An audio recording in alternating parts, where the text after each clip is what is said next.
स्वागत है दोस्तों द एम्प्लॉयमेंट होम के इस प्लेटफॉर्म पर।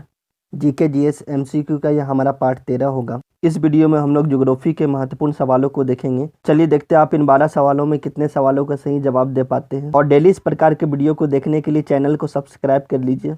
चलिए स्टार्ट करते हैं। और आज का हमारा पहला सवाल है, निम्नलिखित कथनों पर विचार कीजिए। पहला कथन है, टैक्सस वृक्ष हिमालय में प्राकृतिक रूप से पाया जाता है। दूसरा कथन है, टैक्सस वृक्ष रेड डाटा बुक में सूचीबद्ध है। तीसरा कथन है, टैक्सस वृक्ष से टैक्सोल नामक औषधि प्राप्त होती है जो पार्किंसन रोग के विरुद्ध प्रभावी है। उपरोक्त कथनों में कौन सा कथन सही है? ऑप्शन ए केवल एक, ऑप्शन बी 1 और 2, ऑप्शन सी 2 और 3, ऑप्शन डी ये सभी। तो इस क्वेश्चन का सही उत्तर याद रखिएगा, सभी कथन सही है।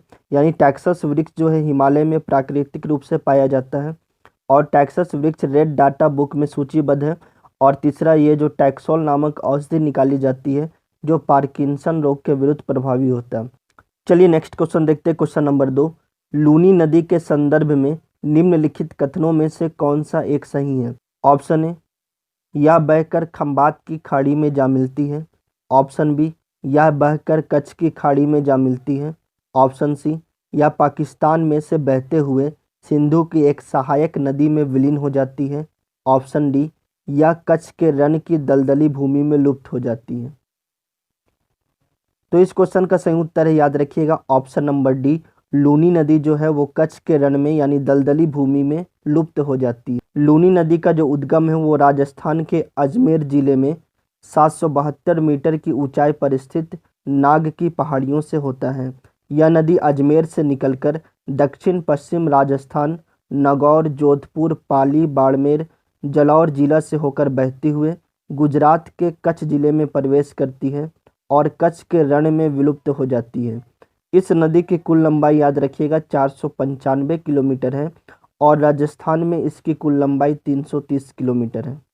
चलिए नेक्स्ट क्वेश्चन देखते हैं। क्वेश्चन नंबर 3, भारत के शैल समूहों में से गोंडवाना शैलों को सबसे महत्वपूर्ण मानने के लिए निम्नलिखित में से कौन सा तर्क उपयुक्त है? ऑप्शन ए, इनमें भारत का 90% से अधिक चूना पत्थर भंडार पाया जाता है। ऑप्शन बी, इनमें भारत का 90% से अधिक कोयला भंडार पाया जाता है। ऑप्शन सी, इनके ऊपर 90% से अधिक उपजाऊ काली कपास मृदाएं फैली हुई है। ऑप्शन डी, इस संदर्भ में ऊपर दिए गए तर्कों में से कोई भी तर्क उपयुक्त नहीं है। तो इस क्वेश्चन का सही उत्तर है, याद रखिएगा, ऑप्शन नंबर बी, इनमें भारत का 90% से अधिक कोयला भंडार पाया जाता है।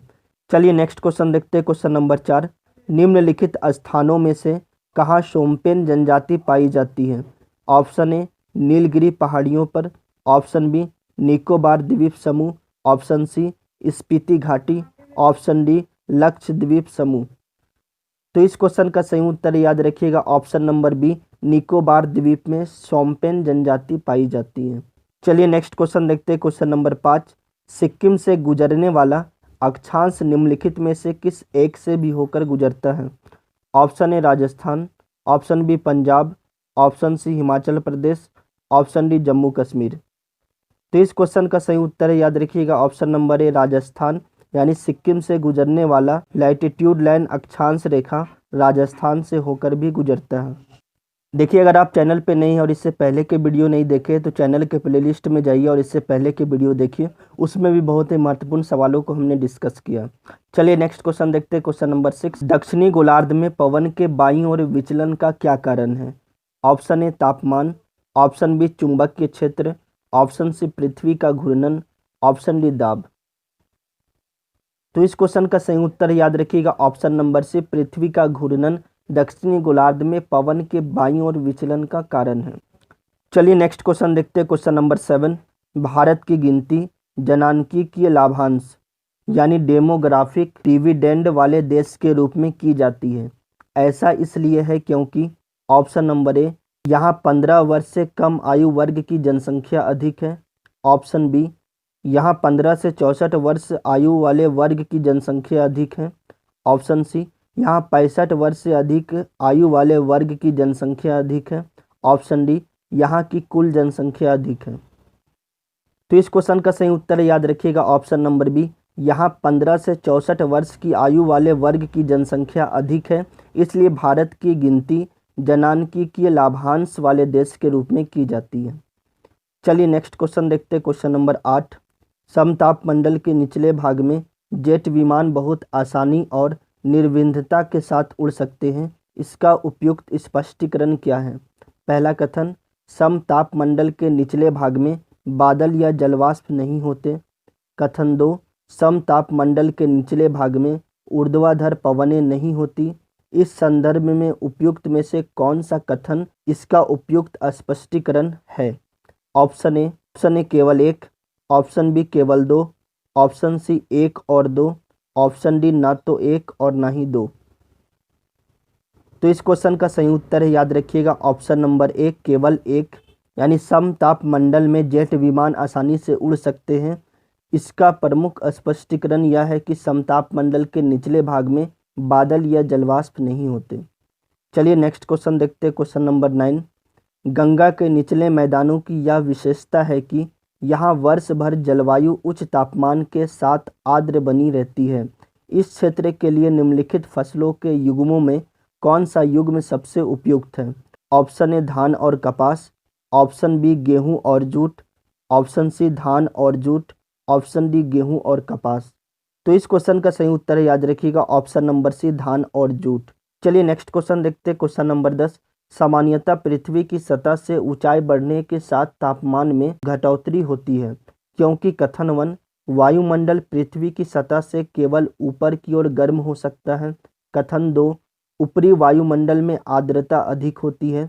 कथन 3, ऊपरी वायुमंडल में हवा कम घनी होती है।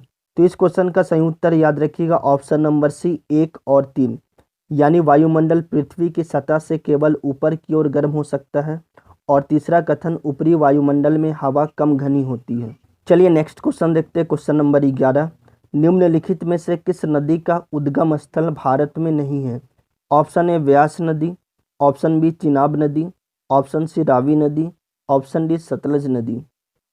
तो इस क्वेश्चन का सही उत्तर है, याद रखिएगा, ऑप्शन नंबर डी सतलज नदी का उद्गम स्थल भारत में नहीं है।